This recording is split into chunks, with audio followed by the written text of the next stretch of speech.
নাকি তোমারই ধরতেছে এই তোমারই ধরতেছে ওনার কাজ জানি ধরতেছে মনে হয় পঞ্চমে দেন ঠিক আছে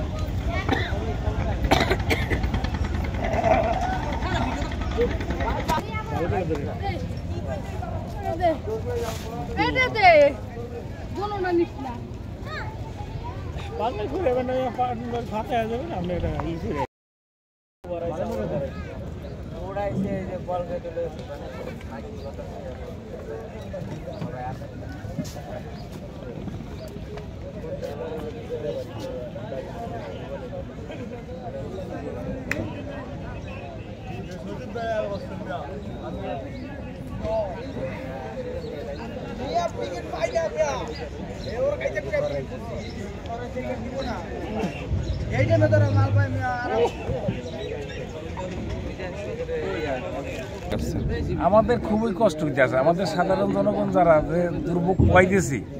এই যে নৌকা দিয়ে পারাপার হওয়া মহিলা টহিলা সব মিলে খুবই মানে আমরা খুব দুর্ভোগের ভিতরে আছি এটা আমাদেরকে যত দ্রুতভাবে এই জিনিসটা করা যায় হ্যাঁ তাইলে এই বর্ষা না আসার ভিতরে যদি করা যায় তাইলে আমাদের জন্য খুবই ভালো হয় আমরা খুব দুর্ভোগের ভিতরে আছি ব্যবসা বাণিজ্য ওপারের লোক এবার আইতারে না এবার লোক ওপার যাইতে না মানে এইটা হইল বাংলাদেশ আর ইন্ডিয়ার যেমন বর্ডার এখন আমাদের এটা বর্ডার হয়ে গেছে পদ্মা সেতু হয়ে গেছে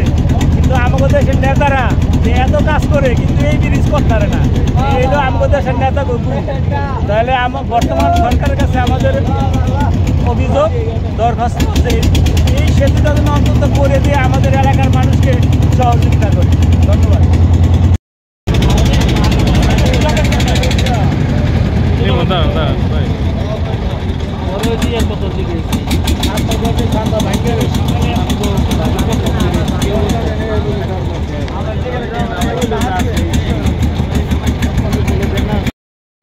নড়িয়া একটা এই ব্যবসা প্রতিষ্ঠান এখানে একটা বন্দরের মতো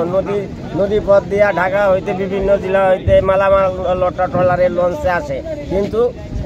এই ব্রিজটার জন্য মানুষ ব্যবসা বাণিজ্য তো বন্ধই হয়েছে আর আমাদের অঞ্চলের মতো কোনো আর ক্ষমতাই নাই গা আমরা শুধু দুর্ভোগ পোয়াই যাচ্ছি 3টা 4টা হাই স্কুল আছে তারপরে একটা কলেজ আছে ছাত্রছাত্রীরা যাইতে যাইতে যে কত সুবিধা এগুলি আর বলার মতো না ঠিক মতন এসে পরীক্ষা পর্যন্ত দিতে পারে না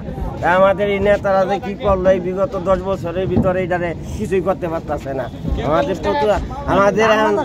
আমাদের দাবি সরকারের কাছে এই বর্তমান সরকারের কাছে আমাদের দাবি এই ব্রিজটা যাতে তাড়াতাড়ি আমাদের এটাকে ঠিক করে দেয় যাতে আমরা সুখ শান্তিতে ব্যবসা বাণিজ্য করতে পারি এবং আমাদের ছেলেমেয়েরা চলাচল করতে পারে 15 বছর আওয়ামী লীগ ক্ষমতা থেকে বাংলাদেশের ভিতর এরকম অবহেলিত কোনো উপজেলা বাংলাদেশে মনে আছে কি আমার জানা নেই এই যেই অবস্থায় নড়িয়ার এই কীটনাশক নদীর উপরে মানুষের যে অবহেলিতভাবে যেই কষ্ট করতেছে মাসে 2টা 4টা আড়ু ভাঙে বয়স্ক লোকের আমাকে জানা সত্ত্বেও আমরা দেখি আমরাও মাঝে মাঝে পড়ে যাই এই পরিস্থিতি একটা এমপি ছিল মন্ত্রী ছিল তারপরও যে অবহেলিত এখানে করছে বাংলাদেশে কোনো জায়গায় এরকম অবহেলিত নাই আমার জানা সত্যি আমাদের দাবি দ্রুতই কাজ করতে হবে নাইলে আমাদের দেশের আরো দুরবস্থা আমাদের দেশে আসতেছে বেশি বাকি নাই